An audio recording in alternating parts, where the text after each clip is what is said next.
Hi, everybody, and welcome to the Philly Fan Radio. I'm John Myer along with Dan Palmieri, and we're going to talk about Week 8, the Eagles versus the Giants, home at the Link, and then the bye, and we'll talk about some predictions for the upcoming Monday night game. First, Dan, let's talk about the Week 8 against the Giants. First of all, 2 weeks earlier, the Giants had their way with the Eagles. They totally ran all over them, no problem at all. We had no run game, passing. It was one of their 2 losses. Now it looks like, I don't want to say a trap, but a revenge game that happened where it was unbelievable between passing, rushing. I'm not sure about special teams, but we'll just go with it. Actually, you know what? They caught the ball on the kickoff, so that was probably special enough. So, Dan, what were your feelings on this game?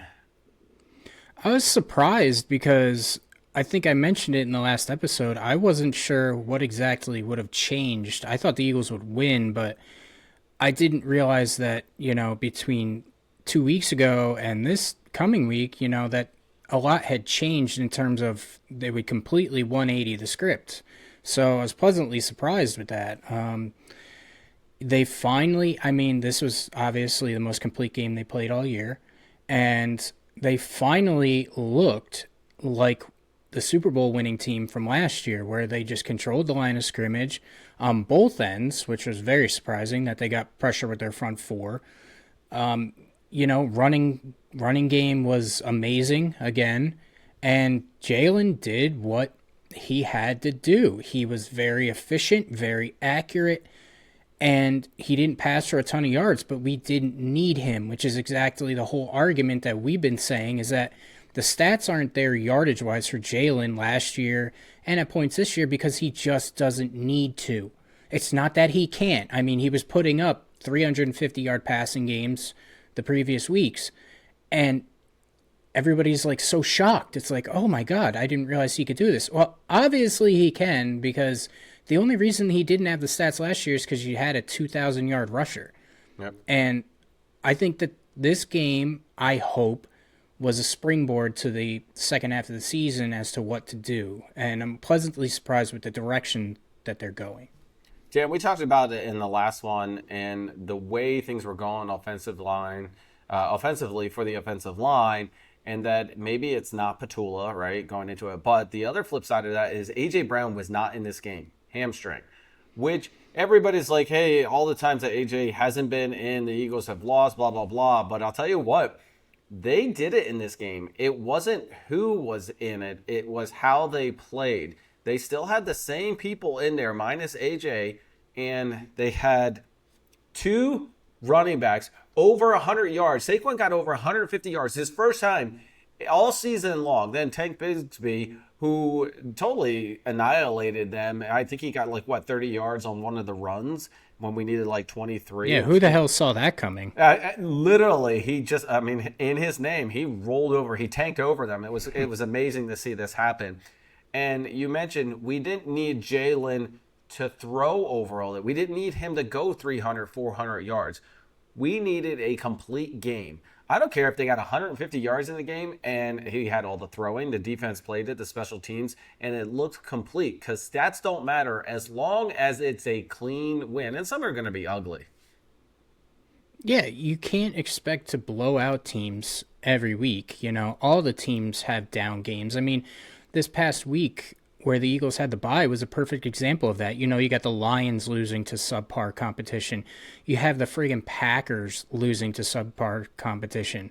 Every week it can be different, and it's an evolving thing. And I think we got spoiled last year with just the continued success of the Eagles. How many games last year did we basically sit the starters in the fourth quarter because we were just physically dominating teams? And we were kind of naive to think that things would continue down that path this year, especially with all the turnover. But I just hope that they're hitting their stride now, because I was really impressed with the way that they won, and they went back to basics. And I really, really am impressed with the fact that they are going under center now. I know you personally have been clamoring for that all year, about going under center and running the ball off of that, and I've been really impressed with that.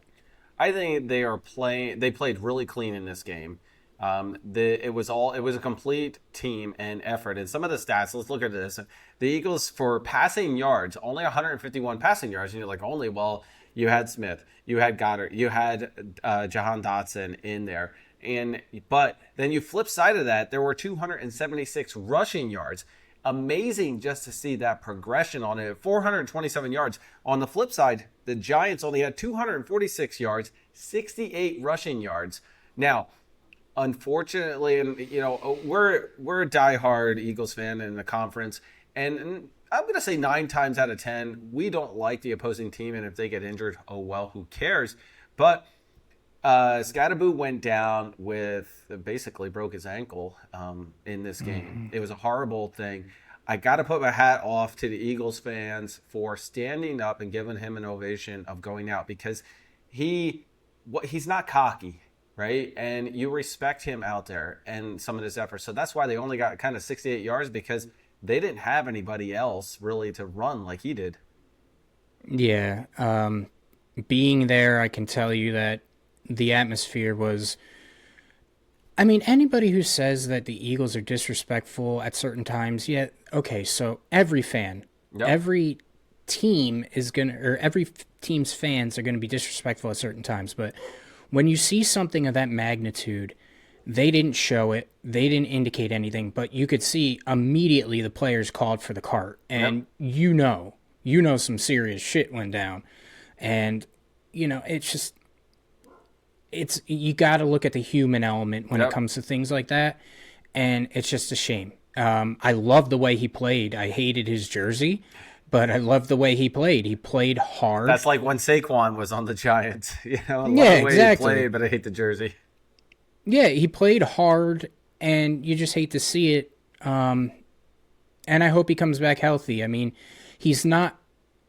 for him, not speaking about the Eagles right now, so real quick, it's about Scatterboo is, I think his style of running will benefit him in his recovery, because he's not a cutback.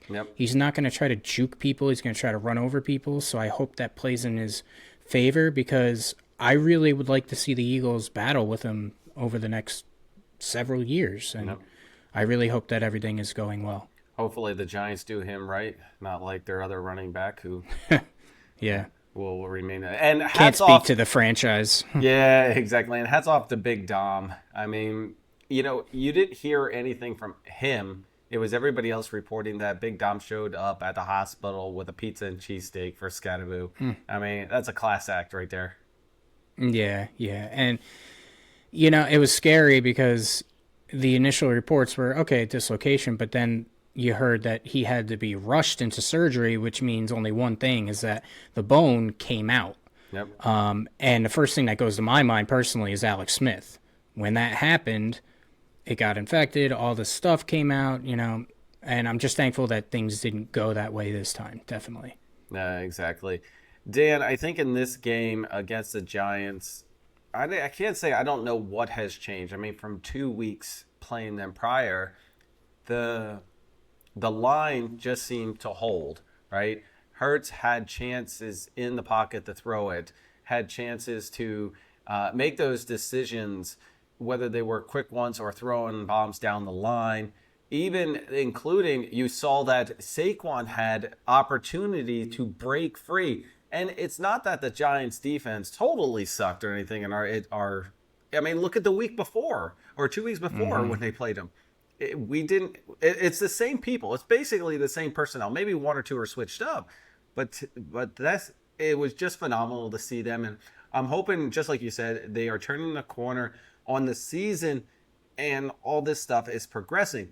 Now, everybody, I get it. They're 6-2, and we're like turn the corner. How hard do they have to turn to make it better? It's just that they're winning a decent amount of times, but it doesn't feel like it's a complete win, like they're utilizing all their weapons. Yeah, they're finding themselves and trying to get some sort of identity as they're winning, which is crazy because, they were the Super Bowl team. What do you need an identity? Yeah. You shouldn't have to change your identity. Yeah, exactly. And you see, the Eagles are the most blitzed team in the league, and Jalen is just starting to pick apart. I think I saw stats that his passer rating is 128 against the blitz. That's crazy. And, to everybody who's like, oh, like he can't handle the blitz, he can't throw downfield, blah, blah, blah, blah, blah. Every goddamn week, he's proving people wrong, Yep. and yet the same narrative nationally goes out there that he can't do it. Or if Josh Allen was on this team, they would have won 4 Super Bowls by now. It's so stupid. I mean, Yep. it's time Jalen gets the respect that he deserves. And you know what? If he doesn't, screw everybody else, because you cannot tell me as an Eagle fan that you are not witnessing quite possibly the best quarterback and era of sustained success that the Eagles have ever had. And I know Donovan McNabb was amazing, and you had 4 straight NFC championships. You went to 4 straight, and you only won 1.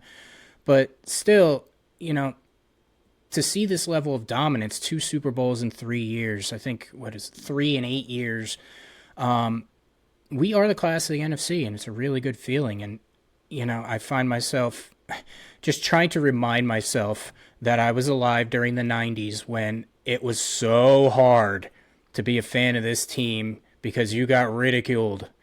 But, I just love it. I think the respect for Jalen is never going to be there. For some reason, there's something.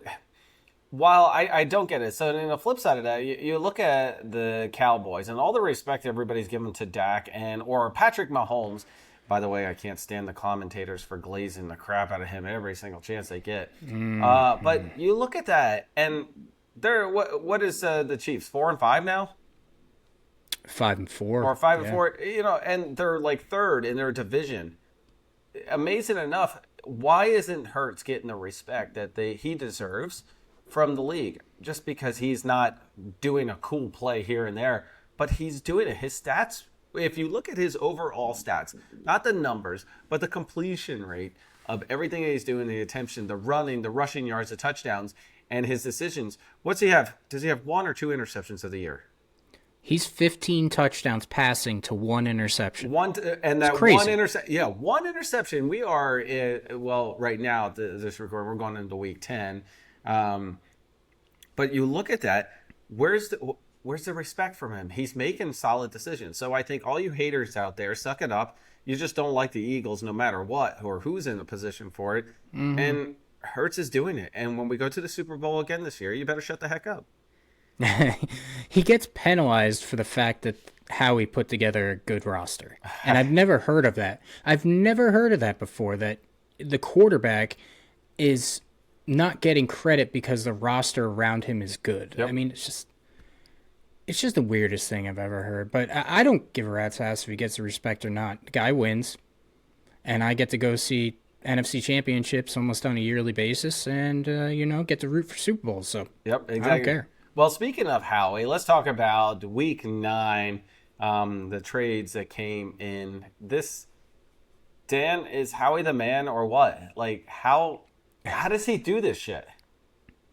It's exciting. It is, and it's good to have a GM who's always looking to improve. I mean, the team is 6-2. He could have literally sat back there and said, okay, we're going to ride with what we have for the rest of the year because we think that we are good enough or whatever. But the guy is tuned in. He knows he knows they need help. And, is he going to miss on some? Sure.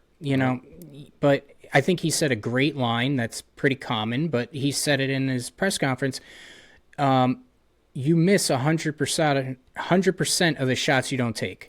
And if you swing for the fence, sometimes you're going to miss, but sometimes you're going to hit that home run. Zach Bowen, for instance, And the pickups he got were, spots that we've been identifying all year that might have been a weakness. So nothing on the offensive side of the ball, which is good because I feel after the Giants game, the offensive side, the line, I'm feeling better about it. Let's just say I'm not totally sold. We went into a bye. Right, so we have Week 10 happening. He got Jalen Phillips, defensive end, which we needed from Miami, which is funny. Like, I mean, what is Miami doing anyway? And we can talk more about them. We got Michael Carter the second. That one was actually the first report, which was a corner from the Jets. And then, what is it, Jaire? Yeah. Jaire Alexander. Jaire Alexander. And a corner from Baltimore. First of all, respectable teams. I mean, well, hopefully Jalen Phillips from Miami, he didn't look good this year. But if you look at his 2024 tape, you know he has potential. Because if you look at Zach Bond, hopefully they turn that around. Vic does the same shit with him. That'll be phenomenal. Yeah, with Jalen Phillips, the talent's always been there. He's a good player, but he's been injury prone. Yep. And that's the only reason you're able to get a player of his caliber in a trade like this. Well, that and because Miami's basically a dumpster fire. So, but it could work out. You just got to keep him healthy. And I think the Eagles are probably the best place for him because we're not going to ask him to play 40 to 50 snaps. We don't need that. We're getting a lot of depth back in this bye week, so yep. We need him to go in there for, I don't know, just obvious pass rushing. But, he needs to play 25, 30 snaps and just go and ball out. You're not going to have to rely on him like a Miami would have, where you need him every single down and he could break down. So it's a good pickup. And the other guys, I really don't know anything about Michael Carter II. I know he was a great nickel corner about 2 years ago. I'm not sure how he's going to fit in because I just don't see, and maybe you see it differently than me, I just don't see them putting DeJean on the outside full time. I don't. No. I don't think they should do that. DeJean is good where he's at. I just don't think. I mean, he'll do a job. I mean, we've seen him play. We've seen him play a number of positions for it. But I'm not sure about Carter, to be honest with you. We're going to see the potential of that. But does it really matter if you got a guy like Jalen Phillips in there and doing his job and getting to the QB and like disrupting the routes? That might potentially relieve some pressure on our outside. Yeah, and that was the big thing against the Giants was that you didn't hear Kelee Ringo's name mentioned, which was fantastic. Who? Yeah, exactly. Yeah. Because their front actually got pressure on the quarterback, so they rushed him. So the best way to disguise a subpar secondary, our cornerback 2 position, is to get early pressure. So, I mean, Jaire Alexander is going to be a mystery. They're getting Ja'Cory and Bennett back. I really hope that Vic just throws out the whole Kelee Ringo, Dory Jackson experiment that he's done. They both are not good enough to play. Jaire Alexander, he hasn't been great this year. He's struggled for the last 1.5 years. But before that, he was an all-pro with Green Bay.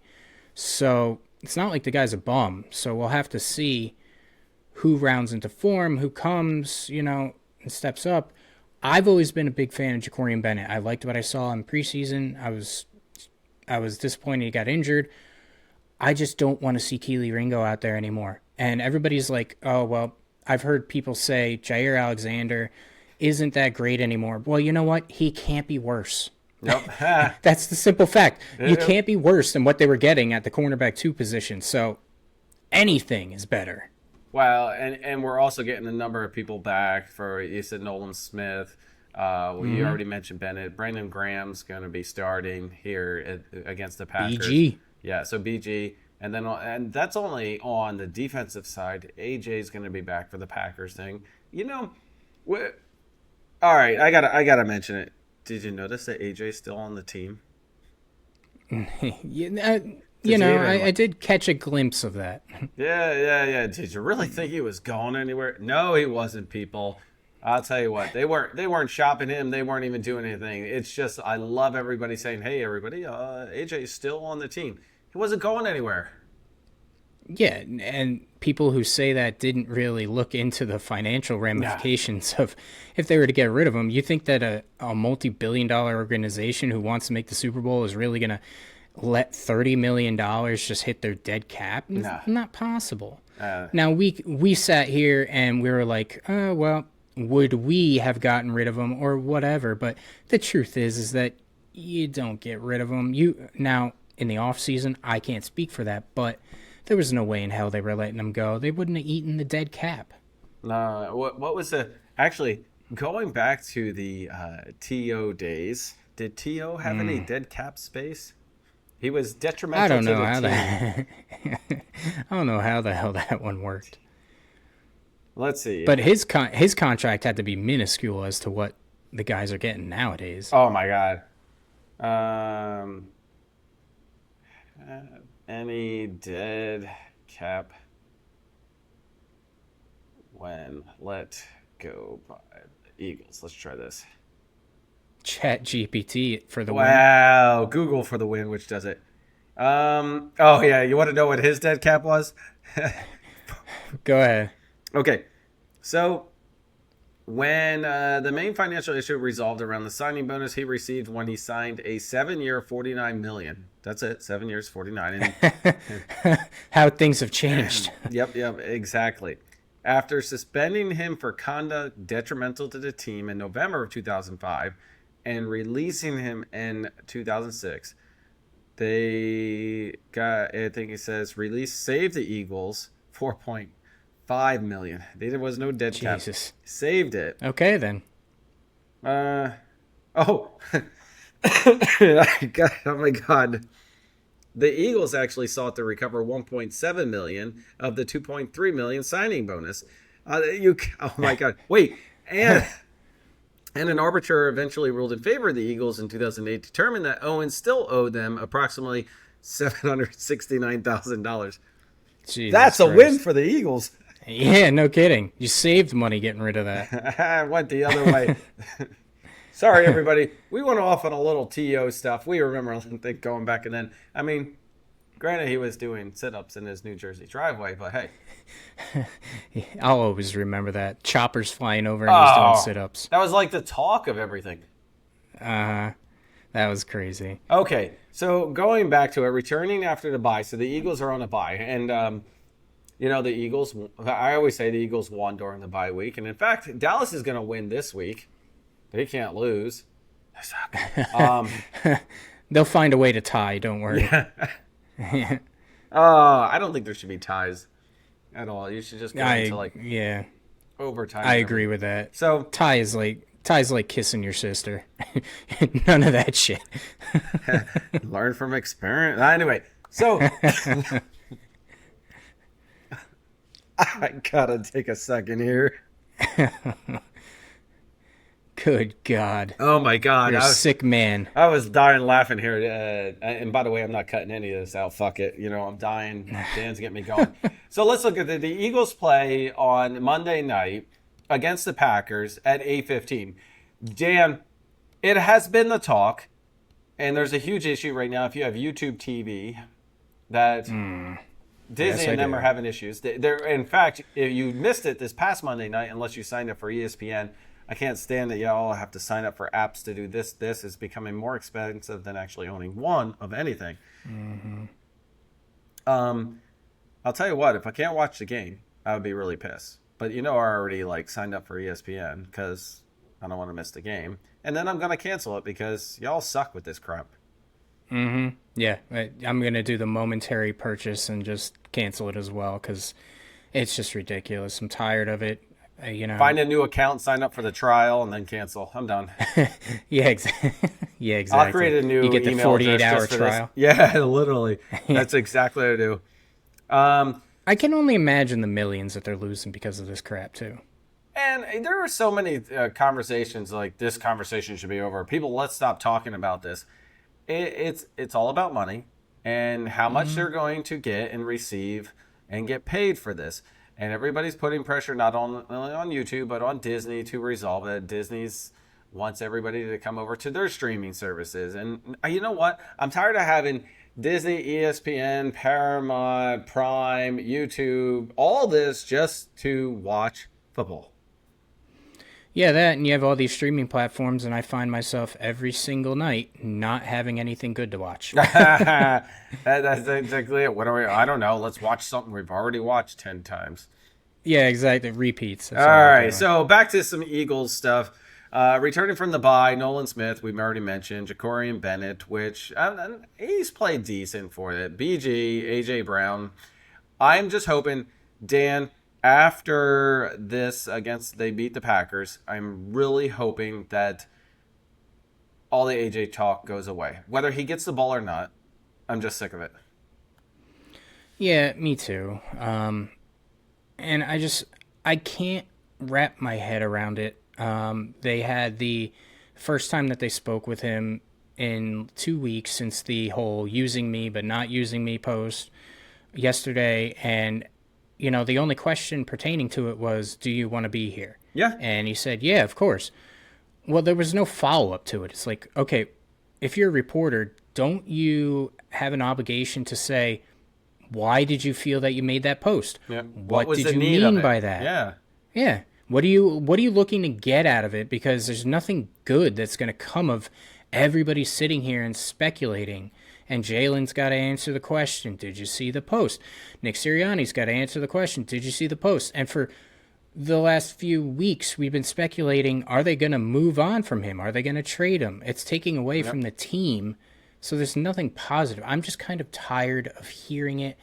And honestly, I don't care if we're misinterpreting it or not or whatever. I'm tired of the childish nature of A.J. Brown. Not to say he's not a great player. Yep. Not to say I won't root for him on Sundays, but I just don't support the way he goes about his stuff. I think he's very immature. Should keep it in-house. Yeah, there's nothing to gain of it. I mean, nobody else is pulling this crap. You don't see Devontae Smith posting every 5 minutes on Instagram. If you have something to say, you say it in-house because it ain't going to get resolved if you put it out in the public. No. Instead, you're going to get speculation like we had. But the cool part was he was asked about the recent trade, Jaire Alexander, and he's like, he's my son. So it seems like they've got a good chemistry or connection there. Too bad they're on opposite sides of it. But either way, hopefully I'm hoping all the trades help and improve the team. And in fact, Dan, let's talk about mid-season grades. And I want to know what your grade is. And in fact, let's put these down. I'm gonna write these down so we have these for where we're at the end of the season. And compare the grades. What is your grade for the offensive side of the ball? Or do you want to do offense, defense, and special teams, or do you want to break it down to pass, rush, and... No, let's do as a whole: offense, defense, special teams. Wait, and I'm gonna put coaches. Well, okay. Overall, I look at the potential of the offense. I look at the way that they perform, and I'd have to give them so far a B minus. Because I'm only giving them a B minus because they played so well in New York or in Philly against New York. Otherwise, I would say a C plus, but the potential's there, and I hope to God the grade is higher at the end of the year. But right now, it's a B minus for me, only because we've only seen one game of them really establishing their dominance. Now, we're not going off their current win ratio, 6-2, just because they're winning 6-2. If you look at the entire offense, how they're doing, Dan, I'm going with a C plus, and the reason I'm going with a C plus is it was only one game against the Giants where we saw, and previously we saw Hurts with the passing, and it was excellent. But that was 2 games passing great. But now we saw the rushing. Seems like that's gotten underway. Everybody's like, hopefully we're turning the corner on our rushing, and that's doing good. But I need consistency around the offense, and I'm hoping that this definitely does change and that we have a complete game. Like we can break out for another 100, 150 yards for rushing and still get 200-300 yards. I'll take 200-300 yards of passing. Yeah. No, I completely agree. I think that's a fair assessment. We just haven't seen enough of sustained success on the offensive side of the ball to really go any higher. Okay, so I'm going to talk about defense real quick. I'm giving them a C minus. And the only reason they're not a D in my book, and the reason I'm going to C minus is because of our corners and our lack of passing rush and the lack of sacks that we're actually doing and turnover ratio. I mean, granted, we can't talk about the special teams yet because they had the most turnovers in I think the season as it's going. But I'm going with a C-. I'm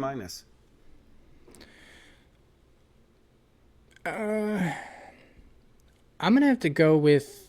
I'm gonna look at it this way: is that they had so much damn turnover in the offseason. And cornerback was suspect. Pass rush has been bad, but overall, they haven't been the reason they've been losing games. And I think Vic has done a masterful job with what he's had. So I'm gonna give them a B because of the fact that if I give them a B-, I'm saying that they've been on par with the offense, and I think that they've been better than our offense. So I'm gonna go with a B. Wow, I'm on the flip side of that. I don't think the defense has been better than our offense, while our offense hasn't put up all the stats, if you want to say. But I mean, let's say they're winning the games. I know the defense, special teams jump in there a little bit, but all right, I get where you're coming from, but I'm going to stick with mine because I just feel that if we had the pass rushers, if we had the turnovers, if we had the stoppage, and it feels like we've had a lot of, I don't want to say bend don't break mentality, but they've been breaking and going down there, and there's yeah. No, I agree. I mean, I can't justify giving them a worse grade than the offense because I have felt that the defense is what kept us in games, and we just haven't been playing complementary football. At times that the defense is great, the offense sucks. Yep. Finally, the offense was doing good in spurts, and the defense was giving up yards. So it's hard. I just feel like the defense has done better with what talent they have on that side of the ball. They clearly don't have the talent on that side of the ball that the offense does. So they did just enough of what the talent they had, but I'm all right. We'll just have to stick there because I think you and we know that they're missing some pieces and some needs. Dan, what's your thoughts on special teams? Good God. I'm going to exclude Jake Elliott from this conversation because he's been an A+. I'm going to exclude Braden Mann from this conversation too because he's done great. I'm going to give them a D. And, because our this is overall, by the way. You can't exclude certain players. Sorry. Oh. Jake Elliott, man, all that. You can't exclude them. I mean, they get a hall pass. In my rating, they get a hall pass because I can't sit here and say that they get a C because Jake Elliott and Braden Mann have played so well. It makes me feel dirty. It does. So I'm giving them a D because of the inability to field a goddamn kickoff. I think that was the hardest thing to watch. George, what was it? The Broncos game, right? It was like 3 games in a row. It's like nobody knew how to catch. It was like a kickoff. knuckleball, and they couldn't even catch it going in there. And the return. Our starting field position was dreadful. Go ahead, give me a rating. Taking into account Jake Elliott and Braden Mann, go ahead and give me your overall rating. So taking into account, and I was actually going with a C. C- maybe. Oh my God, you're so generous. But see, that's like grading on a curve, right? You've got Jake Elliott and Mann, and they do really well, and you got those, so you got to kind of meet in the middle. That's where I'm at. No child left behind, sir. You need to be fair. Yeah. All right. Dan, let's talk about, I'm going to say overall coaches. Because, and I'm sorry, you can't exclude Vic in this versus. It's just not how it works because we'd have to break down. We would be here all day trying to give everybody their coaching thing. I can't even split them. I can't because that's just one. What is your overall grade for coaches? And I'm talking offense. Yeah, and we've been ripping them apart all year into the Giants game. Defense, and you can't say exclude Vic. Sirianni, and then you can go special teams on it. But okay, so let me put it this way: before the Giants game, solid C-. But I'm seeing evolution, and that's what effective coaching is adapting to what the years coming. It is. It's a solid C. Yes. You were like solid C minus. C. I'm giving that. Yeah. Well, that's improvement, is it not? Yep. Yeah, I'm going to give him a C for now because I'm seeing evolution, and I think that when we revisit things at the end of the year, it can be much higher. I obviously think Vic gets a higher grade than Petula, but I think Petula, for as much as we've dogged him, I think there have been situations that had played against him, like just poor offensive line play that nobody could have seen. But his play calling didn't help. And I think the shift that you saw with a shotgun team running under center maybe one play a game, now going under center like 25 to 30, I think that takes a pretty big philosophy change to do mid-season, and I'm really impressed by that. Well, I'm with you on the C. Solid C, by the way. If you would have asked me before the Giants game, I think it would have been an a D+. I don't think it would have been C-. And I'm sorry, Vic. You know, you're a good coach, but defense to me, as you've seen my grades, weren't there. And Petula, like you said, there wasn't that much under center. There was vanilla play calling. I think with the Giants game, it has increased your grade to a C. So overall coaching staff, Nick, not really sure why we would give you a grade. That's so mean, but it's so true. I'm just speaking the truth. I mean, yeah, I understand where you're coming Nick's from. It's a good so guy. hard. I'm not, but he doesn't call any plays, so it kind of makes it hard as like, what is his role? Yeah, nobody really knows like what's his involvement on creating and actually executing the game plan. He does decide if they're doing the tush push. Well, yeah, it's a hard decision, I guess. Oh, speaking of that, did you see in the game? Oh, what was it? The Bills game. They didn't call it the tush push, or they did, and it just was ironic that they did. Yeah, but I forget none of the commentators bitch that they were doing it and that it was hard to officiate and blah blah blah blah, all the stuff they do against the Eagles. But it was okay for the Bills to do it. It's a Philly thing, man. Because we execute it, because we do it so much, and because we execute at such a high rate, everybody's going to poke holes in it. Yep. Because it's not fair. That's exactly. All they have to do is get to 4th and 1, and they're going to get it 100% of the time because they false start every day. That's what it is. It's jealousy. And the fact that you can't officiate. What's the difference between officiating that play and a regular quarterback sneak? Really? Yep. There's no difference, and it's just silly at this point. And, did you hear Matt Four's press conference this week? No. He was asked about the tush push for like 5 minutes straight. Like, how do you defend it? How do you feel about it? And he's just like, oh, well, the NFL made their ruling and we just have to deal with it. We should do it the entire first drive. I so agree. They should run it like 5 times in a row. Oh, yeah. That would be, in fact, it would be funny. Penalty. Oh, do it again, guys. Oh, it's a defense. Do it again. Like restart it so many times. It's right at the goal line. That way you can't get any closer, just like it did in the Super Bowl. That would be great. It's just so stupid at this point. It really is. And the fact that we're talking about it, it's just crazy. Because it's just fun. If you watch, well, it is absolutely. You watched, the games, and there are a lot of teams that run it. Oh yeah. Now, we're being penalized because we do it better, and because it's our go-to play. Like we don't. What? Why not? Nobody else can stop it. Well, and you think about it, everybody else is like they choose a different play or whatever it is, or a different call to go through. But the Eagles will be like, 4th and 2, let's just push it. Mm-hmm. Why not? Yeah. 3rd and 2. Why not just do it twice? If you can't get if you can't get 2 yards in one push, you're going to get it in 2. So why would you do anything different? It's just. Whiners. It's such a yeah, exactly. All right, Dan, before we wrap it up, let's do our Packers prediction. Now, last week I told you, or last recording I told you I would do mine first, or at least I put mine down on the sheet. You can go look at it. So you don't do the prices right anymore? So I don't do the prices right. So my hands I already put it down onto the sheet for it. I'm going to tell you right now, I'm not typing. I'm predicting, obviously, the Eagles 31-21. So I shouldn't go 32-20, you're saying? You do whatever you want to do. I will put down Price is Right.